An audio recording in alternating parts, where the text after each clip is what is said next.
मध्य प्रदेश में भारत और अमेरिका के बीच हुई ट्रेड डील पर राजनीतिक हलके से लेकर जनता के बीच तक चर्चा चल रही है। मुद्दे पर आरोप भी लग रहे हैं और सवाल के जवाब भी तलाशे जा रहे हैं।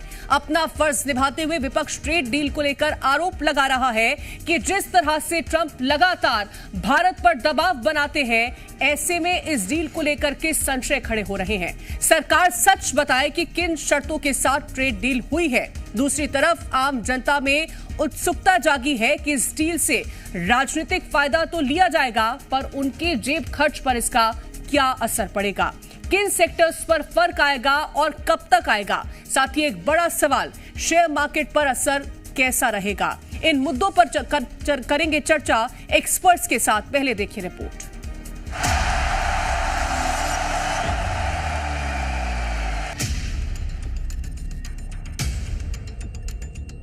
आज का दिन भारत के लिए बेहद खास रहा। भारत और अमेरिका के बीच बात बन गई और बीते लंबे समय से अटकी भारत यूएस ट्रेड डील को लेकर असमंजस खत्म हो गया। अमेरिका ने भारत पर टैरिफ 25 से घटाकर 18% कर दिया है। साथ दोनों देशों के बीच व्यापार समझौते पर भी मुहर लग गई। इसकी घोषणा खुद राष्ट्रपति ट्रंप ने सोशल मीडिया के जरिए की। नई दिल्ली से लेकर वाशिंगटन तक इसे एक बड़ी उपलब्धि बताया जा रहा है। दोनों ही पक्ष इसके फायदे गिना रहे हैं। ट्रंप और पीएम मोदी ने भी एक दूसरे की तारीफ की है, लेकिन भारत के विपक्षी खेमे में इस डील को लेकर हलचल मची है। विपक्ष इसे लेकर कई सवाल खड़े कर रहा है। देखिए, सबसे पहले तो सरकार को ये बात स्पष्ट करनी चाहिए कि किन शर्तों पर यह ट्रेड डील हुई है। लगातार जो अमेरिका, उसका राष्ट्रपति भारत को बार बार दबाव बनाता है, मोदी जी का नाम लेकर दुनिया भर की बातें करता है, हम कैसे विश्वास कर लें कि वो बिना किसी शर्तों के मान गया होगा।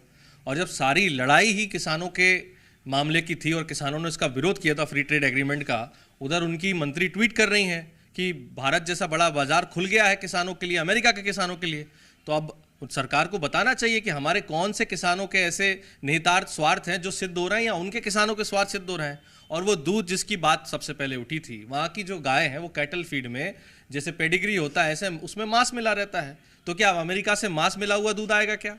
ये बात सरकार को स्पष्ट करनी चाहिए। इसी बात की तो लड़ाई थी कि भारत के किसानों के प्रोडक्ट वहां जाने चाहिए, ना कि वहां के किसानों के यहाँ आने चाहिए।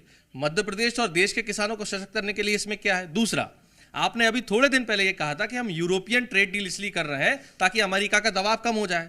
तो यूरोप की ट्रेड डील के नतीजे अभी तक पूरी तरह सामने नहीं आया और आपने अमेरिका से ओके कर दिया। कांग्रेस को जब भी इस देश के लिए कुछ अच्छा होता है तो पेट में दर्द क्यों होता है? इस देश के हितों के विपरीत जो दल खड़ा होता है उसका नाम है Congress.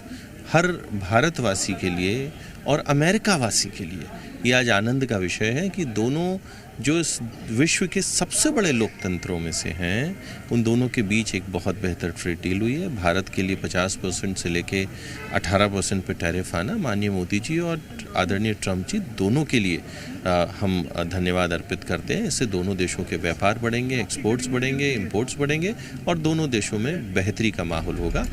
Bharat US trade deal को लेकर दिल्ली से लेकर मध्य प्रदेश तक सियासी बयानबाजी तेज हो गई है। विपक्ष कई सवाल खड़े कर रहा है। विपक्ष का कहना है कि सरकार बताए कि किन शर्तों के साथ ट्रेड डील हुई है। लगातार ट्रंप भारत पर दबाव बनाते रहे, ऐसे में कैसे मान लें कि वो बिना शर्तों के मान गए। ऐसे में सवाल ये उठता है कि ट्रेड डील को लेकर विपक्ष को इतनी आशंकाएं क्यों हैं। भारत अमेरिका ट्रेड डील से भारत के व्यापारी वर्ग को कितना फायदा होगा। साथ ही ये भी कि पक्ष विपक्ष के दावों के बीच ट्रेड डील की हकीकत क्या है। ब्यूरो रिपोर्ट, जी मीडिया।